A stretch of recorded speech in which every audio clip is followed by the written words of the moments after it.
Good afternoon, and hey, thank you for watching. I want to first wish you a happy 4th of July weekend. And we won't be able to celebrate like we typically do, I'm sure, but I'm proud to be an American, a part of this country. Despite the challenges and the things that are happening in our society right now, I can tell you right now, I've been all over the world. I've even gone to school in different countries, and I still consider this the greatest country on the planet. So thank you to those that are in the service and in the military and that have provided those freedoms for us. They don't go unnoticed.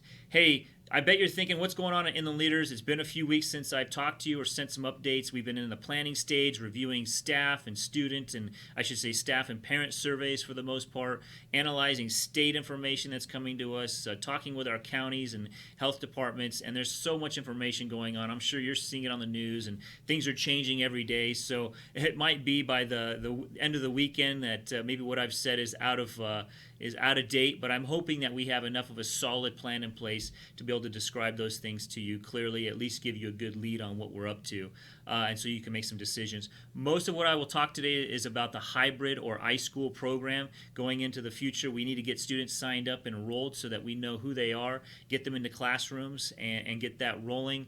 Mr. Osborne and Dr. Urea will be sending you a video through Parent Square that will explain to you the details of the COVID-19 procedures and processes that we're going through. Our board has already adopted a board policy, and so we wanted you to be aware in detail of kind of what's going on in regards to COVID-19 preparation and to prevent the spread of any communicable disease at our schools. So with the hybrid program, let me go into that a little bit. First, a couple big things. You'll see a frequently asked questions page. I would really encourage you to take a look at that. There'll be some questions that I will answer probably in my talking, but also there's probably some questions on there that you're going to want to know. Also, there's a little kind of vocabulary area so that when I talk certain terms, you are also familiar with what those terms might mean in case I don't define them on the go. There's some terms like special hybrid teacher as opposed to regular hybrid teacher, or full-time independent study and short-term independent studies. So wanted you to be aware of that as we go through this process.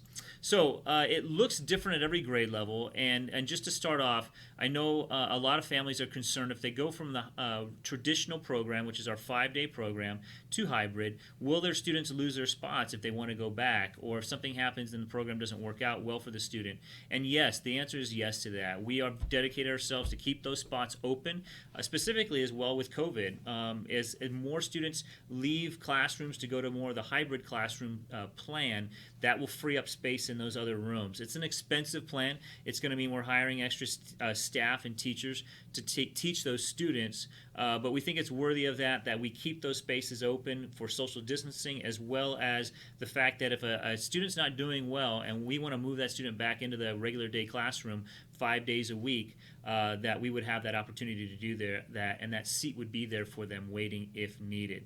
Now, at the end of the year, we're going to be asking our parents, do you want to continue with the hybrid program? Because it's our intention to make this really more of a permanent part of our innovation as we move forward in the future. In fact, we've been actually working on something like this for the last 3-4 years.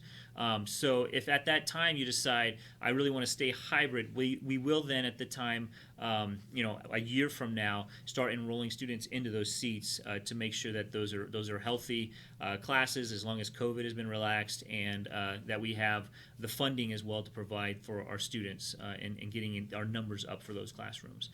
So this year, yes, we're saving those spots, but for the next year, I'm talking about the 21-22 school year, we will be asking you to make a decision on whether you go back in the regular classroom or not, the traditional, I should say, classroom. So you heard me talk about traditional classroom, and you've heard me talk about hybrid, and let me just talk about what the difference is with those. Traditional, 5 days a week, what you've been used to for the last 13 years at Inland Leaders. There will be some changes in our program in terms of keeping together all day in one class. We're really working hard to do that so that kids don't get mixed in the classes, where we've had grade levels do that in the past. So keeping kids together in one cohort, that will prevent the spread for us in a what we think a better way. If a student does get sick, that illness won't spread to the entire grade level. It will go between maybe just the students that interact in that one classroom.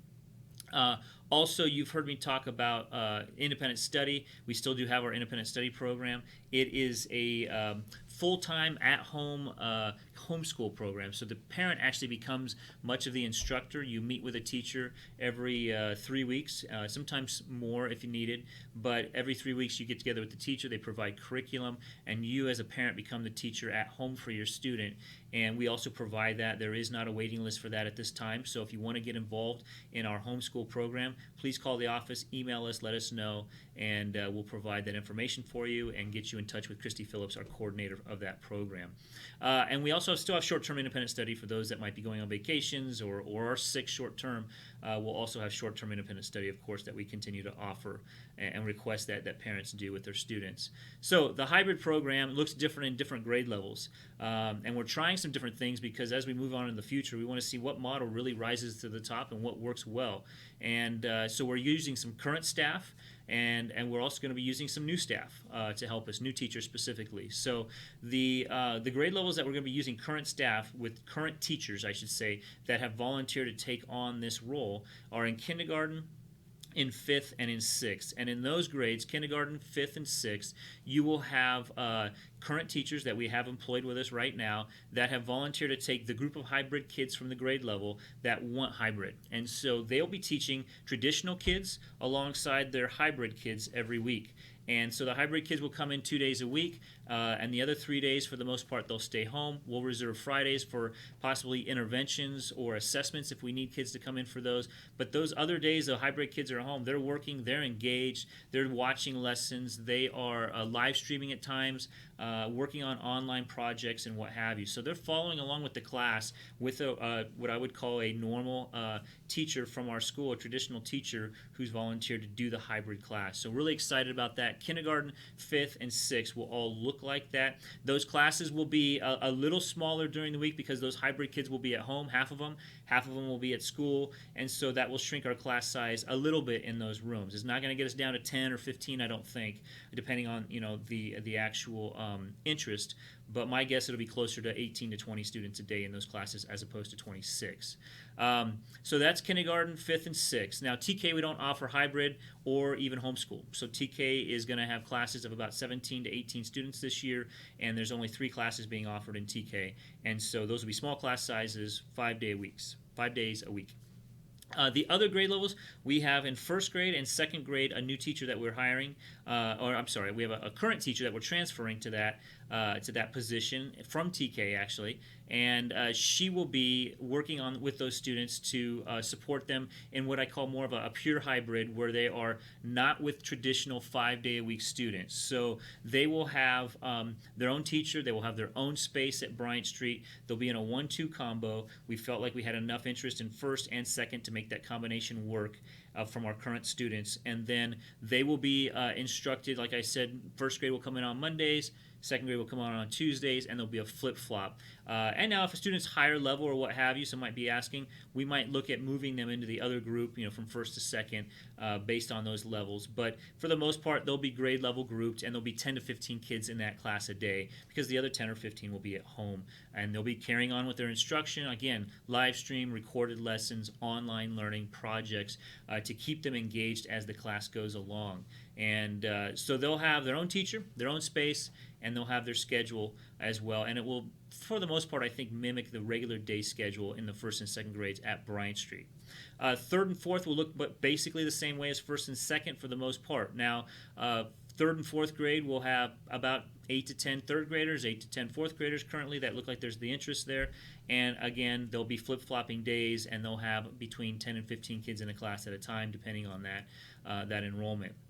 So that pretty much covers our spectrum except middle school. Middle school will be using our current teachers, and they'll be working with us as administrators to roll out a hybrid program so that students can continue their education for those that stay home on hybrid. So that will, again, be a combination of whether it's live streaming, recorded lessons like you're used to with Mr. Barr's class, online projects as well, so that there is no learning loss, whether you're at school or whether you're in the hybrid program. Our goal, our big objective for any grade level is that it's comparable and that it's as the same quality as that they would be getting at the school site. Now, I'm a traditional guy, and I love the face-to-face person kind of stuff, but I've actually seen with my own kids last year and doing the distance learning at the high school too, that they really engaged. They really enjoyed that interaction on the computer. There's some limitations and what have you, but we may even be considering some of the program for our own kids, a hybrid, as the schools in the area look to move forward with their plans as well. So every kid's different. Not every kid would be successful in a hybrid program. That's why we are going to take the discretion as administrators and teachers as well to move kids back to the 5-day program if we feel that's necessary and we're seeing them not progressing, or there's an accountability issue, whatever it might be. If they're not participating, we really ethically need to make sure that we do that. We will move them back into their 5-day a week classes if that is the need, and it's going to come down to whether the student needs that or not. Other questions that I've been asked in regards to the hybrid program is times of the day. Like I said, the first, second grade will look much the same as the other classes. The third and fourth grade class right now, we're trying to determine whether it's with Bryant Street or California Street, and also the time of day on that. It will depend because we're trying to loosen up the crowds at California Street as well specifically, and so we talked about doing that in the afternoon class, possibly like a 1:30 to a 4:30 class with that third, fourth hybrid. The students in the other grade levels, again, like I said, will mimic the regular school day, but that third or fourth grade combo class will be kind of in flex for a little bit as we continue to design and look at spaces and trying to figure out what might work best. So if you are a third and fourth grade parent and you're concerned about the time of the day or those kinds of things, please write that into the notes for us on the enrollment form. So that brings us to our hybrid enrollment form. If you're interested in hybrid for your student, fill that out in the notes, especially if you have questions. I'd love to respond to all of the questions that are asked. I will do my best to do that within 72 hours or so.